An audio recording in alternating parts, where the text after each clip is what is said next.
50 p.m. This is All India Radio. Please stand by for our next broadcast.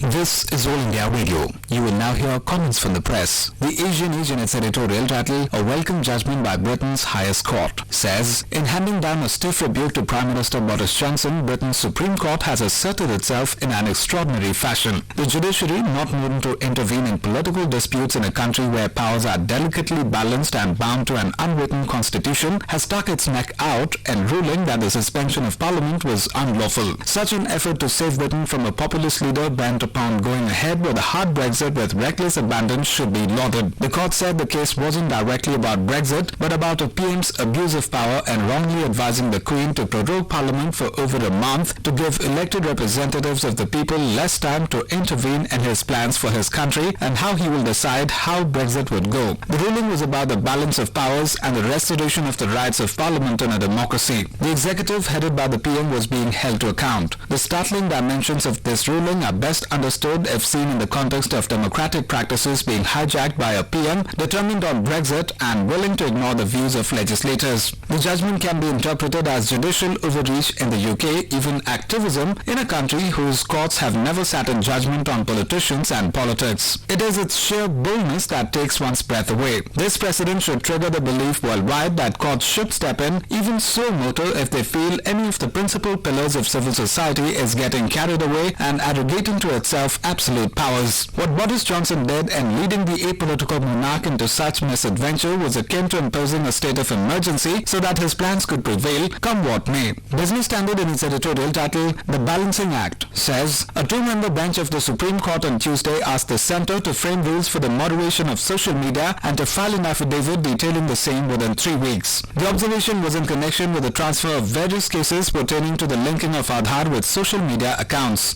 In effect, this would imply that the identity of every Indian social media user be available to the government. Even otherwise, the government had been attempting to force major social media platforms to provide methods for content to be traced to the originating accounts. While the court directed the government to maintain a balance between impinging on the privacy of individuals using social media and offering redress to victims of trolling, it is hard to see how this would be possible under the existing technology. If the option of anonymity is removed, so is privacy, since social media content is by its very nature public or at least visible to many people. Social media accounts are indeed often used to troll individuals. These platforms can also be employed for the rapid dissemination of fake news and damaging rumors. The flip side of the story is that social media is a powerful tool for whistleblowers, and it has often been the channel by which criminal activity has been first uncovered or brought to public notice. Countless individuals, corporations, civil servants and politicians have been embarrassed by revelations of their wrongdoing on social media. It is also a powerful platform for expressing dissenting political opinions and coordinating protests against unjust laws. Every mass movement of the last decade, from the first Arab Spring protests in Tunisia to the recent protests in Hong Kong and the ongoing battle against climate change, has been enabled by the existence of social media. All this would not have been possible without the capacity of social media users to remain anonymous and yet be heard. The Times of India, in its editorial title, Menace in the Sky, writes, reports of a Khalistani terror group using Chinese commercial drones to smuggle weapons and other contraband into Punjab for attacks in Jammu and Kashmir or other parts of the country open up a new frontier in Pakistan's 3-decade-long asymmetric warfare against India. Only recently, Saudi Arabia was shocked by attacks on its 2 largest oil facilities in which drones attributed to Houthi rebels in Yemen were used. The attacks caused enough damage to potentially reduce global oil supply by over 5%. Struggling to infiltrate terrorists into India, drones offer Pakistan's ISI several distinct advantages. They are cheap to fabricate and difficult to detect with conventional air defense mechanisms like radars and long-range missiles geared towards detecting ballistic missiles and fighter jets rather than the slow, low-flying drones. Drones also avert the need to physically send terrorists to bomb a target. US-made long-range Patriot missiles reportedly guarded the Saudi oil fields, but their ineffectiveness against the low-cost drones and the laxity of the Saudis in protecting their most precious strategic assets stood exposed. With many sensitive installations close to border areas, India is also distinctly vulnerable. Many terror terror groups across the world are known to be in possession of a significant stockpile of drones. The ISI hand in the Punjab airdrop of weapons indicates the roles drones can play in a new proxy war strategy if terror recruitment becomes difficult to sustain in Kashmir. The defense establishment needs to reorient itself towards this threat, which may require a combination of radar systems, radio frequency detectors, long-range drone detector cameras and jammers to be deployed